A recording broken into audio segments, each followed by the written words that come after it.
વચ્ચે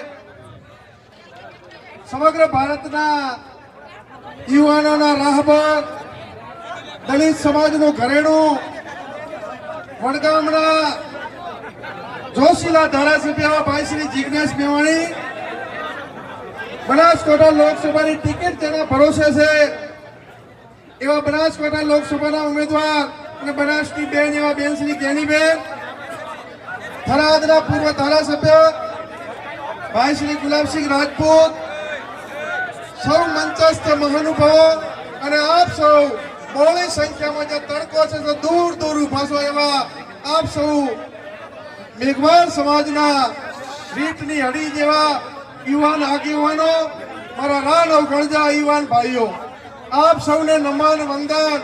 આપ તો હર હંમેશા કેપી સાહેબ કહેતા ઘણા કોંગ્રેસ માટે તડકા સોવડા આયા, ઘણા વાવાઝોડામાં ઘણા ઝાડખા પડી ગયા, પરંતુ મેં મેલે પણ મેઘવાળ ન મેળવ્યો મારો દલિત સમાજ કોંગ્રેસ માટે હર હંમેશા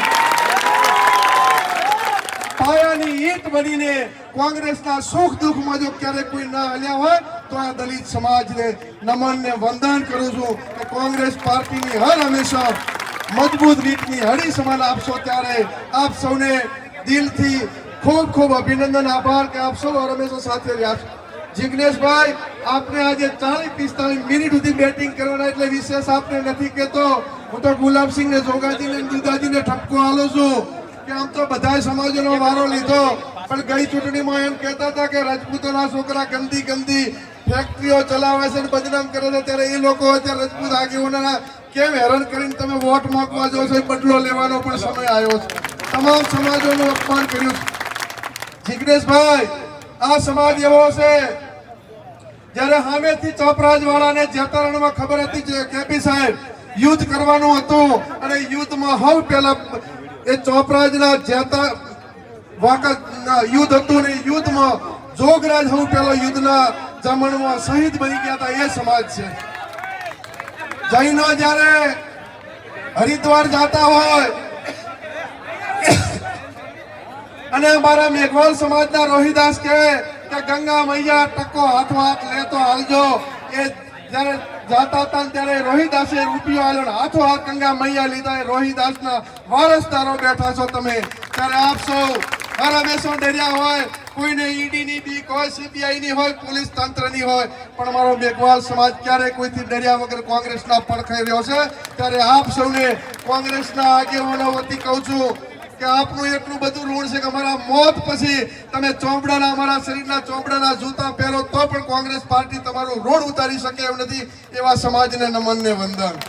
આ ચૂંટણી એ બનાસકાંઠાની આન બાન શાન માટેની ચૂંટણી, ઘણા ભાજપ વાળા આગેવાનો આકળાય કે શેની અસ્મિતા, આ બનાસકાંઠાની અસ્મિતા છે। 70 જણા ભાજપમાં ટિકિટ માંગતા હતા, આ ભાજપના 1 રૂપિયાના સભ્ય પણ નતા, એમની તો જિગ્નેશભાઈ એવી દશા થઈ, हम आह भरते लोग बदनाम करते, हम आह भरते लोग बदनाम करते, लोग कत्लेआम करते, चर्चा भी नहीं होती, हम आह भरते लोग बदनाम करते, हम आह भरते लोग बदनाम करते। गरीब समाजों कहीं बोले तो बदनाम करे कि आ तो घना तो मीडिया यूट्यूब वाला एवा कोई चैनल में पूछे कि कोने वोट आपशो तो के कांग्रेस ने तो એવું જ કે તમે દલિત છો કે ના તો તમે ઠાકોર, તો આવું યુટ્યુબ વાળા પૂછે। એલા ભાઈ અત્યારે બનાસકાંઠાની 18 આલમ મારો પ્રજાપતિ સમાજ હોય, દરજી હોય, હોની હોય, હુતાર હોય, 36 18 આલમ અંગ્રેજોને કાઢવા માટે ટાટા ને બિરલા, ગાંધીજીને સરદાર પટેલને ફાળો આપતા હતા, અને આ બીજી ગોરોને કાઢવા માટે જે લડાઈ હતી આ બીજી ચોરોને કાઢવાની લડાઈમાં અત્યારે અમારી પાસે ટાટા બિરલા નથી, અમારી પાસે બેંક કે ડેરી નથી, અમારી બેંક ને ડેરી ટાટા ને બિરલા આપ સૌ બેઠા છો, અને ખોબલે નોટ ને વોટ આપવાનું બનાસકાંઠાની જનતાએ બીડું ઝડપ્યું છે। ત્યારે આ સર્વ સમાજને બનાસકાંઠાની જનતાને ખૂબ ખૂબ અભિનંદન। વિશેષ આપણે ના કહેતા મરું પણ માગવું નહીં, તન કે કાજ પરમાર્થને કારણે મોગતો ના આવેલા આ કોંગ્રેસ પાર્ટી માટે તમારી પાસે ખોળો પાથરું છું, ખોળાની આપ સૌ લાજ રાખો એવી વિનંતી કરું છું। જિગ્નેશભાઈના હાથ મજબૂત કરો, જ્ઞાનીબેનના હાથ મજબૂત કરો, રાહુલજીના હાથ મજબૂત કરો।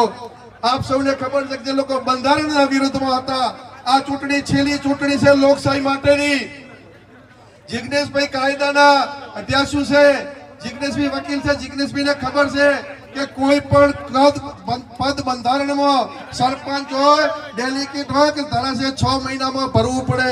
જિલ્લા પંચાયત, તાલુકા પંચાયત ને સરપંચની ચૂંટણીઓ 2 વર્ષથી નથી ભરતા. એ આ લોકશાહીની હત્યા છે, આપ સૌ જાણી રહ્યા છો. આ વખતે જીતી ગયા તો ક્યારે ચૂંટણીઓ નથી આવવાની. આ છેલ્લી ચૂંટણી છે બંધારણ અને લોકશાહી બચાવવાની.